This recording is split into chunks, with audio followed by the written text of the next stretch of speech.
আসসালামু আলাইকুম। আপনাদের সকলকেই কম্পিউটারের বাংলা বেসিক কোর্সের ষষ্ঠ পর্বে স্বাগতম।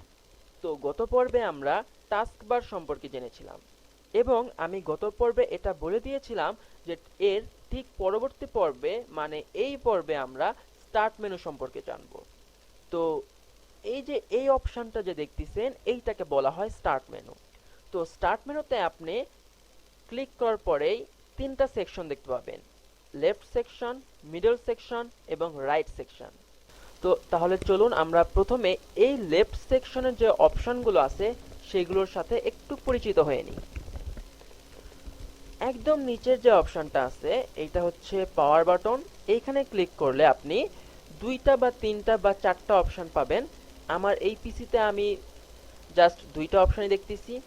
আপনার পিসিতে হয়তো বা একটা এক্সট্রা অপশন থাকবে, সাইন আউট নামে একটা অপশন, যেটার মাধ্যমে আপনি আপনার পিসি থেকে সাইন আউট বা লগ আউট হয়ে যেতে পারবেন।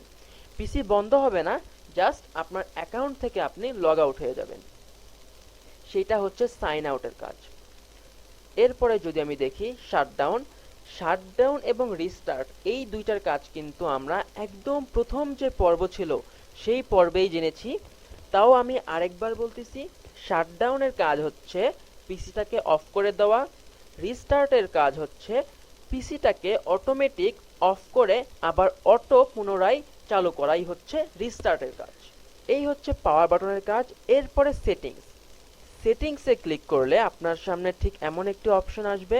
এইখানে আপনি আপনার পিসির যত সেটিংস, যত কারুকার্য আছে সব আপনি এইখানে করতে পারবেন। তো এর পরবর্তীতে যদি আমি যাই, এরপরে আছে পিকচার্স। পিকচার্সে গেলে আপনি আপনার পিসির যে ছবিগুলো আছে বা আপনি যে স্ক্রিনশটগুলো নেন ওই স্ক্রিনশটগুলো এসে এই ফোল্ডারে এসে জমা হবে। যেমন আমি কয়েকটা স্ক্রিনশট নিছি, সেই স্ক্রিনশটগুলো কিন্তু এই যে এই পিকচার্স ফোল্ডারের মধ্যে স্ক্রিনশটস নামে আরেকটা ফোল্ডার আছে, সেই ফোল্ডারের মধ্যে এসে জমা হয়েছে। এর পরবর্তীতে আমি যদি দেখি ডকুমেন্টস, আপনার যে ডকুমেন্টসগুলো আছে বা আপনার যে ফাইলগুলো আছে এই সব ফাইলগুলো উইন্ডোজ এই ডকুমেন্ট ফোল্ডারে এসে সেভ করে রাখে।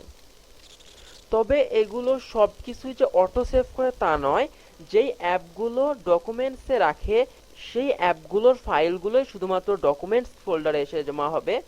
বাকিগুলো যদি আপনি চান তাহলেই আপনি ডকুমেন্টস ফোল্ডারে রাখতে পারবেন, আর যদি না চান তাহলে আপনি নাও রাখতে পারেন।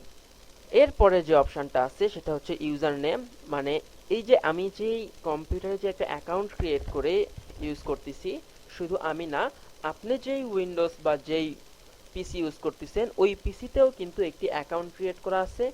তো যেই নামে অ্যাকাউন্টটা ক্রিয়েট করা আছে আপনি কিন্তু এইখানে সেই নামটাই দেখতে পাবেন। তো আমার এই পিসিতে আমি ডিফল্ট ইউজার নেম ছিল, আমি ইউজার নেমটাই দিয়েছি। আপনি যদি আপনার নিজের নাম দেন, যেমন আমার নাম সিয়াম, আমি যদি এখানে সিয়াম নামে অ্যাকাউন্ট ক্রিয়েট করতাম তাহলে এখানে সিয়াম লেখা থাকতো। তো ইউজার নেমে ক্লিক করলে আপনি এরকম তিনটা অপশন পাবেন। একটা হচ্ছে সাইন আউট, যেটা আমি একটু আগেই বললাম যে সাইন আউটে ক্লিক করলে আপনি আপনার এই অ্যাকাউন্ট থেকে লগ আউট হয়ে যাবেন। আরেকটা হচ্ছে লক, সাইন আউট হলে আপনি অ্যাকাউন্ট থেকে বের হয়ে যাচ্ছেন, লক হলে আপনি অ্যাকাউন্ট থেকে বের হচ্ছেন না, এই অ্যাকাউন্টেই থাকতেছেন। কিন্তু আপনি যদি আপনার অ্যাকাউন্টে পাসওয়ার্ড দিয়ে রাখেন তাহলে অন্য কেউ যদি আপনার এক কম্পিউটারে বসে এবং আপনি যদি লক করে রাখেন তাহলে সে আপনার পাসওয়ার্ড না দেওয়া পর্যন্ত এই কম্পিউটার ব্যবহার করতে পারবে না। এর পরবর্তী যে অপশন আছে সেটা হচ্ছে চেঞ্জ অ্যাকাউন্ট সেটিং। এখানে এসে আপনি আপনার ইউজার নেম, ছবি, আপনার নাম এগুলো চেঞ্জ করতে পারবেন। তো আমরা অবশ্যই এগুলো দেখব যে আপনি কিভাবে আপনার ইউজার নেম বা আপনার ইনফো এগুলো চেঞ্জ করবেন। তবে এইটা যেহেতু একটু ডিপ এবং অনেক বড় একটি বিষয়, তো এটা সম্পর্কেই আমার স্পেশালি আরেকটা ভিডিও থাকবে যেখানে আমরা এইটা নিয়ে বিস্তারিত একটু কথা বলবো। এরপরে আমার কিন্তু স্টার্ট মেনুর লেফট সেকশনটা শেষ হয়ে গেল। এবার আমি যদি মিডল সেকশনে আসি তাহলে দেখতে পাবো এইখানে আমার পিসিতে ইনস্টল করা যত অ্যাপ আছে সব অ্যাপ কিন্তু এখানে সিরিয়াল ওয়াইজ চলে আসছে। তো আপনি চাইলেই এইখান থেকে আপনার অ্যাপ কিন্তু রান করতে পারেন বা অন করতে পারেন। এখন এইখানে আরো কয়েকটা অপশন আছে যেগুলো আমি একটু আপনাদের দেখাতে চাই।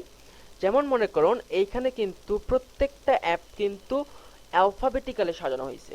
যেমন এখানে সি লেখা আছে, তারপরে সি দিয়ে যতগুলো অ্যাপের নাম শুরু হয় সবগুলো লিস্ট করা হয়েছে। তারপরে এফ, তারপরে জি, তারপরে এসেছে কে, কারণ হয়তোবা আমার পিসিতে জি এবং কে এর মাঝে যেই অ্যালফাবেটগুলো আছে ওই অ্যালফাবেটের কোনো অ্যাপ ইনস্টল করা নাই।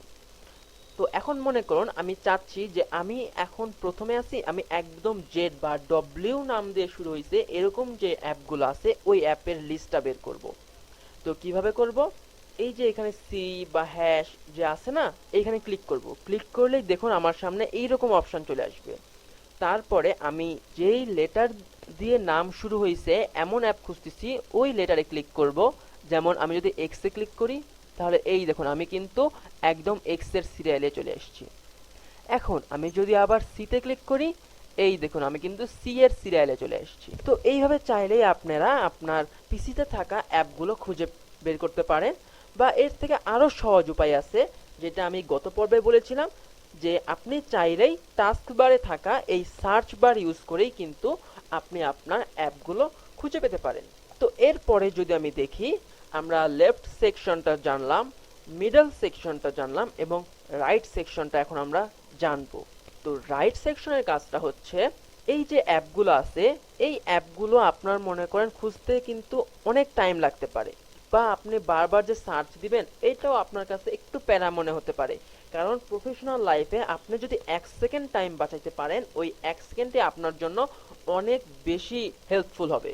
তো এর জন্যই এই রাইট সাইডে আপনি চাইলে আপনার পছন্দের যে কোনো অ্যাপ বা যেটা আপনার সচরাচর দরকার হয় সেই অ্যাপগুলো আপনি এইখানে পিন করে রাখতে পারবেন।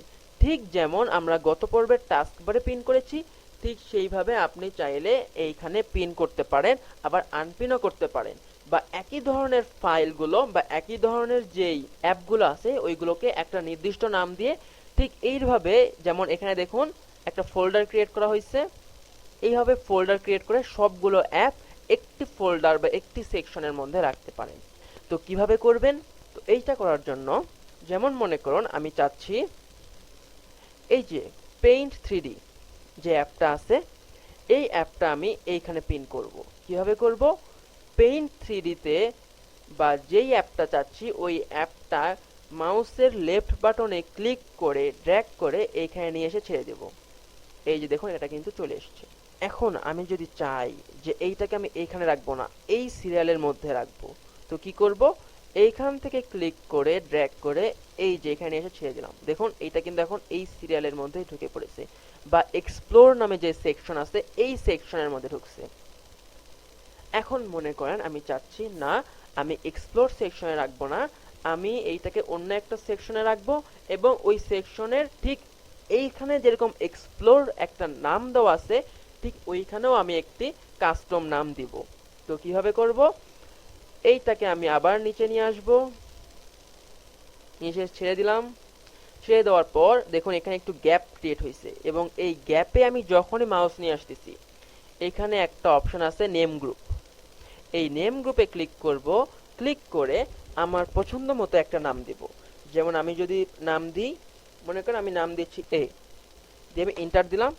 এখন দেখুন আমার কিন্তু এই গ্রুপের নাম হয়ে গেছে এ। আমি চাইলে এইখানে আরো একটা অ্যাপ নিয়ে এসে পিন করতে পারি, এই দেখুন চলে আসছে। এখন আমি যদি চাই, আমি চাইলেই কিন্তু আরো কিছু পিন করতে পারি। যেমন আমি যদি এই যে স্টিকি নোট আছে এইটাকে যদি ড্র্যাগ করে এখানে নিয়ে আসি, দেখুন এটা কিন্তু পিন হয়ে গেছে এবং এই সেকশনের মধ্যেই পিন হয়েছে।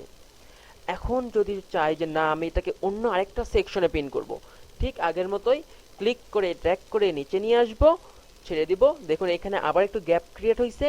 এই গ্যাপে এখানে যে নেম গ্রুপ আছে এখানে ক্লিক করব এবং এখানে আমার মনের মতো একটা নাম দিয়ে এন্টার দিব। দেখুন এইটা কিন্তু আরেকটা সেকশন ক্রিয়েট করছে। এরপরে আমি যদি চাই, এই যে একটু আগে বললাম যে এরকম ফোল্ডার ক্রিয়েট করতে পারবো যেখানে একটার মধ্যেই অনেকগুলো থাকবে, সেইটা কিভাবে করতে পারি? মনে করেন আমি চাচ্ছি এই দুইটাকে একটা ফোল্ডারের মধ্যেই রাখবো। কিভাবে রাখবো? এইটাকে বা এইটাকে বা এইটাকে যে কোনো একটাকে ক্লিক করে ড্র্যাগ করে আরেকটার উপরে নিয়ে এসে ছেড়ে দেব। এই দেখুন, দেখছেন এটা কিন্তু এখন একটা ফোল্ডারের মধ্যে চলে আসছে। আমি যেখানে ক্লিক করি এটা এক্সপ্যান্ড হবে এবং এর মধ্যে কি কি অ্যাপ আছে সেটা আমাকে শো করবে। আবার যদি ক্লিক করি এইটা আবার এইরকম ঠিক এইরকম হয়ে যাবে। আমি চাইলে কিন্তু এই ফোল্ডারেরও একটা নাম দিতে পারি। কিভাবে দিতে পারি? এইখানে ক্লিক করব, ক্লিক করে এই যে দেখুন নেম ফোল্ডার, এর আগে ছিল নেম গ্রুপ, এবারে এসেছে কি নেম ফোল্ডার। এই নেম ফোল্ডারে ক্লিক করব, এরপর আমি আমার মনের মতো একটা নাম দিব, দিয়ে এন্টার দিব। এই যে দেখুন এটা কিন্তু এই ফোল্ডারের নাম হয়ে গেছে। আমি যদি এটাকে আবার অফ করে দিই, এই দেখুন ছোট্ট করে এই ফোল্ডারের কিন্তু নাম চলে এসেছে সি, কারণ আমি এই ফোল্ডারের নাম দিয়েছি সি। আচ্ছা, আরেকটা জিনিস বলে নিই, যে এই যে এখানে দেখুন স্কাইপ কিন্তু অলরেডি পিন করা আছে, বা মাইক্রোসফট এজ কিন্তু অলরেডি পিন করা আছে। আবার আমি মাত্রই কিন্তু স্টিকি নোট অলরেডি পিন করলাম। এখন আমি যদি চাই, চেষ্টা করি যে আবার এগুলো পিন করতে, তাহলে কিন্তু পিন করতে আর পারবো না। আমি এইখানে একটা জিনিস একবারই পিন করতে পারবো। যেমন আমি যদি এখানে স্নাইপ অ্যান্ড কেচকে এখানে নিয়ে আসি, আবার দেখুন এটা কিন্তু লেখা উঠেছে যে অলরেডি পিনড, মানে এখানে অলরেডি পিন করা আছে, তাই সে এখানে আর পিন হবে না। তাহলে আমরা বুঝতে পারলাম যে আমি চাইলেই যে কোনো অ্যাপ এইখানে পিন করতে পারবো, তবে যেটা অলরেডি পিন করা আছে সেটা পিন করতে পারবো না। এখন আমরা পিন করা জানলাম। এখন আমি যদি চাই এইখান থেকে আনপিন করতে, তাহলে আনপিন কিভাবে করব? তো আনপিন করার জন্য মনে করুন আমি চাচ্ছি স্টিকি নোটটাকে আনপিন করে দিব। কিভাবে করব? এই রাইট সাইডে ক্লিক করব, আনপিন ফ্রম স্টার্ট। এর আগের পর্বে আমরা দেখেছিলাম আনপিন ফ্রম টাস্কবার, এইবার আমরা দেখতেছি আনপিন ফ্রম স্টার্ট। কারণ এর আগের বার আমরা টাস্কবারে পিন করেছিলাম এবং ওইখান থেকে আনপিন করতে চাচ্ছিলাম, তাই ছিল আনপিন ফ্রম টাস্কবার। কিন্তু এইখানে আমরা স্টার্ট মেনুতে পিন করেছি, তাই এইখান থেকে আনপিন করার সময় অপশন এসেছে আনপিন ফ্রম স্টার্ট। যদি আমি এখানে ক্লিক করি, এই দেখুন এটা কিন্তু আনপিন হয়ে গেছে। আবার যদি পিন করতে চাই, এর আগের বার যখন আমরা পিন করলাম কি করেছিলাম, ক্লিক করে ড্র্যাগ করে এখানে নিয়ে এসেছিলাম। এটা ছাড়াও আমরা কিন্তু চাইলে অন্যভাবেও পিন করতে পারি। কিভাবে পিন করব? এর রাইট সাইডে ক্লিক করব, পিন টু স্টার্ট। এই যে দেখুন এটা কিন্তু চলে এসেছে। আমরা আবার কিভাবে আনপিন করব? চাইলে এখানে রাইট সাইডে ক্লিক করে আনপিন ফ্রম স্টার্ট দিতে পারি, বা যেই অ্যাপটা আমার এখানে পিন করা আছে ওই অ্যাপে গিয়ে রাইট সাইডে ক্লিক করে আনপিন ফ্রম স্টার্ট দিতে পারি। দেখুন এটা কিন্তু চলে গেছে। তাহলে আমরা স্টার্ট মেনুতে দুইটা উপায়ে পিন করা শিখলাম, আবার দুইটা উপায়ে আনপিন করা শিখলাম। তো আজকের এই ভিডিওতে এই পর্যন্তই। আশা করি আপনাদের এই ভিডিওটা ভালো লেগেছে। যদি আপনাদের এই ভিডিওটা ভালো লেগে থাকে তাহলে অবশ্যই আমাকে কমেন্ট করে জানাবেন। এই চ্যানেলে নতুন হয়ে থাকলে সাবস্ক্রাইব করবেন। আসসালামু আলাইকুম।